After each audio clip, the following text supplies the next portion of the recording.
Step number 3, we kind of touched on already, but step number 3 was to prioritize your time. And I think all of us, or we hear all the time, well, I didn't have enough time. But we all have the same amount of hours in a day. That's right. And it's how we prioritize the time in our day to make the difference between successful and unsuccessful. You know what's interesting to me is that, let's take a morning routine, for example. A lot of times people say, I don't have time for a morning routine. And if you look at the most successful people in the world, they all have morning routines.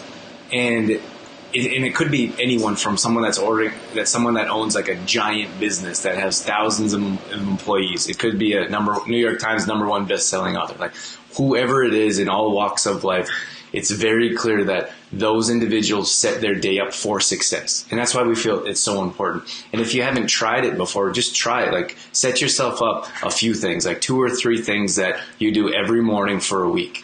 And I would say for 3 days, but I don't know if 3 days is going to do much. But let's say you set 3 things up that you do for yourself in the morning. Maybe it's stretching, maybe it's breathing exercises, and maybe it's a warm cup of tea, for example.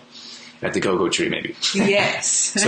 So if you set up 3 things that are going to set your day up for success and make you feel better. So if you do breathing exercises, that's going to offer mental clarity. It's going to offer some quiet time for yourself. And maybe you can do some visualizations or affirmations to help yourself believe or understand and believe that you are worth it. So let's start there, for example. Then we do some stretching exercises. And stretching, like if you stretch in the morning, your body feels so much better throughout the entire day. And maybe it's only 5 minutes of stretching, and then you go and have a nice warm cup of tea, and you think about your day and how your day is going to be successful. That's only 3 things, and let's say that takes 10 to 15 minutes. If you do that for an entire week, I guarantee you're going to miss that on Monday. If you forget to do it, or if you stop doing it, you're going to be like, oh, I'm missing something, or I don't feel as accomplished by missing your morning routine as by doing it. And I feel like, well, I know that how we start our day becomes the outcome of our day, because if we start our day rushed, we all know what it's like to miss the alarm, right? And wake up in a panic and be rushing around to try to get out the door to work. And that just sets up our whole day for that chaos, right? And almost like setting your day up for failure. Right. You could set up for failure or success. Right. So what Drew's talking about is to set up our day through a morning routine to set it up for success by first taking after or looking after ourselves. And Drew talks about a lot of different steps with, the kombucha, the green smoothie, the stretching, the meditation. But if we just start with one small thing to start with, for example, maybe it's read from a book for 5 minutes in the morning, nice quiet spot, right, with the tea. If we just start with one small thing and then make that become a routine or a ritual, then we can add on from there as well, because I think 5 minutes is not unrealistic at all. I think we can all find 5 minutes in the morning to do something for ourselves. Yeah, and we need to.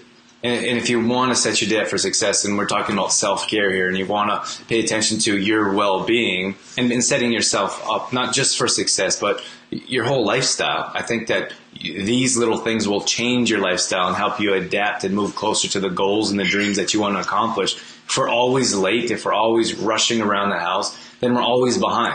And like you said, we know what it's like to hit the alarm clock and be like, or hit the snooze button a few times. Whoops. Yeah, it's so much different if you set your day up and you're prepared, like you control the day instead of letting the day control you. That's right. Mm-hmm.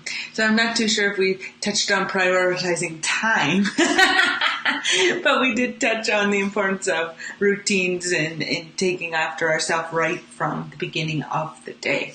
That's right. So our tip was prioritizing. We didn't talk about that at all. No, but I think it kind of slides in. We can talk about it with step number 4 because they kind of slide in together.